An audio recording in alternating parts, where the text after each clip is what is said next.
we decided it was time to give my wife her first pistol. It was a deeply personal, highly emotional decision, predicated on...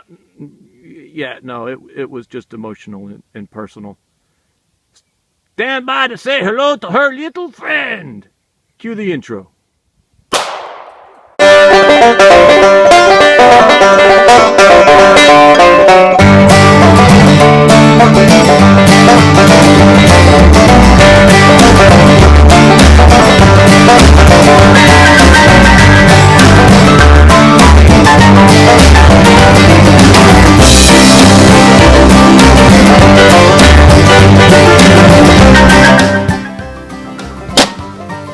Alright, so what did we end up getting her? I'm not going to just tell you because that would be boring. You got to hear me pontificate first. Those of you who, just a quick recap, those of you who are coming to this video first or weren't part of the earlier discussions on this, my wife decided she was ready to do concealed carry without any even prompting from me. It was very cool. She doesn't have any history with guns though, and so we needed to come up with a good first carry gun for her. And I don't have a lot of experience with carry. Let me be honest with that up front. I'm kind of new to all this too, although I feel very comfortable with handguns. A lot of idiots do though. I mean, you know, some people aren't dumb enough to know how dumb they are. I do have some background with handguns though. You know, I'm not Reed Hendricks or anything, or Jerry Mushalek, or however you pronounce his name, but you know, I'm a qualified expert in the Corps. All that's neither here nor there. So what did we choose? Well, let's go through the thought process first a little bit. You know, the very first thing you think of when you talk about a woman and a handgun is you think of a .38 special revolver. I got to be honest, that's where my mind went first, partly because I'm a revolver guy. I like revolvers a lot. I think there's a lot to recommend them. We had some, and there's a lot to recommend the .38 special too, by the way. That is a good, solid, proven classic round. It's just in a sweet spot. But I'm sorry, a digression. We had some other considerations though as well. You know, Mariah is constantly surrounded by small children, so this weapon has to be on her person. It can't be in a purse. It can't be, God forbid, the diaper bag. It's got to be on her person and under positive control at all time. So it has to be small. It can't be too small though. We tried the LCP, the Ruger LCP in .380, and it just didn't feel right. Her fingers were out there flopping in the breeze, and every time she shot it, it would come out of her right hand would come out of her left hand, and it just wasn't comfortable, and it didn't feel secure. And I wasn't comfortable with it. As far as just controllability and retainability, you know, in a stressful situation, grabbing it and everything, I wanted something a little bit bigger for her to grab onto, but not too big. So I started off looking for a revolver and looking at the different revolver options, and I got a little far afield. Like I said, I'm an emotional guy. Guns are very, very personal for me. I like revolvers. I like kind of quirky rounds. You know, if I could wave a magic wand and make some of the logistical issues make sense, I would carry a .41 Magnum. I mean, I love that round, and I would have a pump rifle that shot it too. I'd have a carbine. That's not important. My point is that I like weird, quirky revolvers, and so I really got distracted by the Ruger SP-101 chambered in .327 Federal Magnum, and I still think it's a great option, but probably not for Mariah. That would be like a great option for me if I suddenly came into a lot of money and, you know, I had the extra resources to spend on a weird round that didn't fit into our long-term you know, prepper / Minuteman goals, you know, that would just be an everyday carry gun that when the highly expensive, very uncommon ammo could no longer be found, yeah, I could just throw the revolver aside and go back to my sensible options. But that was kind of my guy side talking, you know, my gear guy, you know, get emotional to brand loyalty type thing. That was my little quirky, idiom coming out there. It wasn't going to be the right choice for Mariah. So once I finally let go of that little daydream, some things became very obvious. A good revolver was going to be a little bit outside of our price range. The LCRs were probably on the very top end of what we were ready to spend. I love the LCRs. I think it's a really neat little weapon. My problem with the LCR is that it's a 5-shot in 38 special. You can get it a 6-shot in the 327 Magnum again. We're going to really neat. The 327 Magnum is really neat, but that was going to.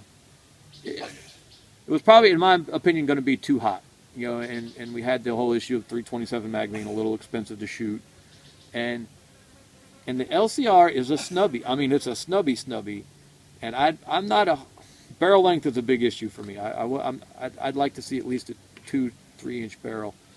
I was going to be able to get a 3-inch barrel on that SP101. The LCR just isn't where I was going to go.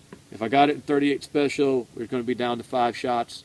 If you got it in 327 Federal Magnum and got the 6 shots, you got the problem of a quirky, hard to find, expensive ammo, and now you got a really snappy little package in that really lightweight pistol with that tiny little barrel. She could have done it, but it probably wasn't optimal, and it was already on the outside of our price range. So there was just a lot of things that kind of came together, and that's not the logical choice. So that leaves us obviously with a semi-auto, and the caliber. Maybe the natural, the intuitive choice is the 380, since we're talking about a gun for a woman without with no experience with a gun. You worry, you want to get something controllable and non. I don't want to say intimidating, but something easy to get familiar with and shoot and everything. And the 380 is maybe, the 380 is a great choice. There's nothing wrong with the 380. Don't start flaming me with ballistics charts and everything. I know the 380 is an effective little round. I am not saying that if you shot a man with a 380 that it would bounce off of him and he would then rape your women and steal your rice and beans. I'm saying it wasn't the right choice for us, in my opinion, because you can get 9mm that are light enough to be in that controllability range that 380's in, and are just still really, really affordable. I mean, you just can't get a more affordable round than the 9mm. It's always going to be available. The last bullet fired on Earth could possibly be a 9x19mm. So the 9mm just made sense. So now we're at a semi-automatic 9mm that's affordable, and in America today, that is a great place to be.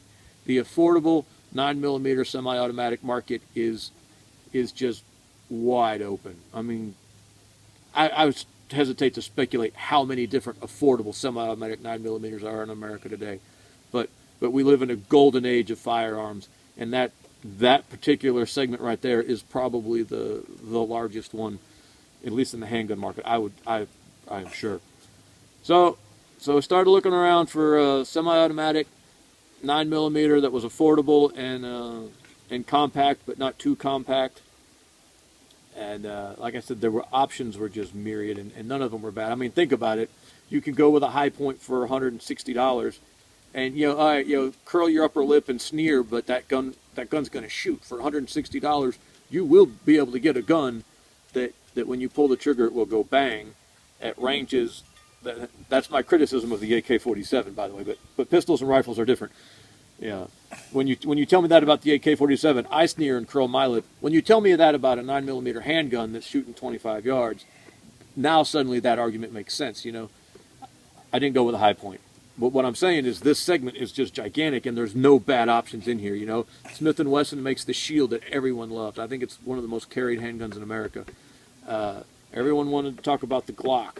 And I don't remember which Glock it was because I have an emotional distaste for Glocks. I couldn't do it. I'm sorry. They're also a little bit on the far end of our price range. And you gun guys are probably already got this whole thing narrowed down to just a couple of options right now. kind of toyed around with the Bursa a little bit. I like the Bursa.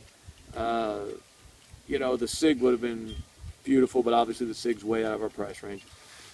So we ended up going with my emotional predilection anyway. I'm a Ruger guy. I always have been, always will be. I hate that I'm brand loyal, but I am. You know, I love Ford trucks. I refuse to admit Chevy even makes a truck. When someone points out to me something that they say is a Chevy truck, I point out to them that that's really just a light coupe with a weird trunk. It's not an actual truck. You know, Hammers are Stanley, Speed Squares are Swanson. You know, I'm one of those guys. So I was willing to look at other weapons, but I was really, really pleased when I found a Ruger that fit the bill. And in fact, when I actually first saw this weapon is when everything kind of came into focus for me all at once. I was still toying around with a revolver route before I saw this. I guess it's time for the reveal. I've dragged it out as long as I can, but here we go. So we got the Ruger. I'm going to unload, show clear here for you, men. We got an empty magazine. No round in the chamber. We got the Ruger EC9S. If you're not familiar with this weapon, it is it's several things I have never been comfortable with in the past. One striker fired and the other double action only, which I believe all striker fires are double action only. I don't know if they have to be because of the technology, or if they just all are because they're all patterned after Glock. I don't know. I've never had much experience with the striker fire double action only. I always, you know, if you're gonna have a semi-auto, I always thought, well, heck, you know, you want decock levers and safeties and, you know, single action, and I still think, you know, those have their place and whatnot. But I'm really pleased with this. It's not a true double action only, and I don't know that it's possible that no striker fire is a double action only. According to the manual, when the slide retracts to the rear, it does partially cock the striker, and then the trigger does the rest, takes it the rest of the way. Has an excellent little trigger. This gun, we got it out the door. The gun, 50 rounds of some practice ammo and a little holster, out the door, taxes and all, for $289. So you can't beat the price. I had a guy call me back after this. I called him before, and he hadn't got back with me by the time I decided I was ready to pull the trigger. And he said he could have got it to me for $217, the pistol by itself, before taxes. So I think there's a 7% sales tax. So that'd be about another $14. So around $235 out the door for him. That's an amazing price for a well-engineered Ruger 9mm semi-automatic pistol with a good trigger. What seems like a good trigger so far. I haven't shot it yet. I'm gonna let Mariah break it in before I start getting my grubby meat hooks all over it. But I do intend to spend some time with this little thing. It is a stripped-down version of the LC9S, which a number of you guys fire or carry. I believe Burden might carry it, and William Stanley may have had something to say about it too. I don't remember. But the LC9S is basically this pistol with adjustable sights, some form of adjustable sights, with some highlighting. I don't know if it's true night sights or not. This one has just fixed sights. It's just a blade up front and a notch rear. There's no paint or highlighting around them. They're straight black. And in fact, for that reason, I would still go with this one because of the price. However, I might not caution, but suggest someone else look at the LC9 just for those sights being highlighted like that. I'll have to do something. I'll end up painting these sights at some point. But other than that, really excited about the pistol. I think it was a good choice. I appreciate all y'all's input in it. So there you go.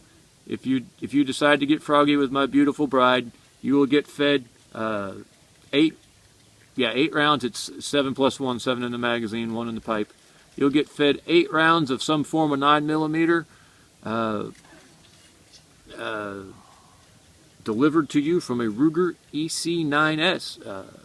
It appears to be a great little pistol at an amazing price point. An amazing price point, man. Out the door with a box of ammo and a holster for $289, brand new gun from a reputable dealer. Like I said, we live in the golden age of firearms. You're not going to be able to beat that. We appreciate you, man.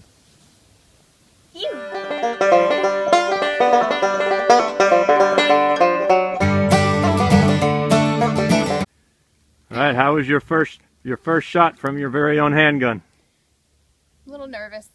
How was the kick? Not bad. Not bad. Yeah. Didn't feel any blast? It didn't hit you in the head or anything? No, just a big pop. Well, I think we killed our target.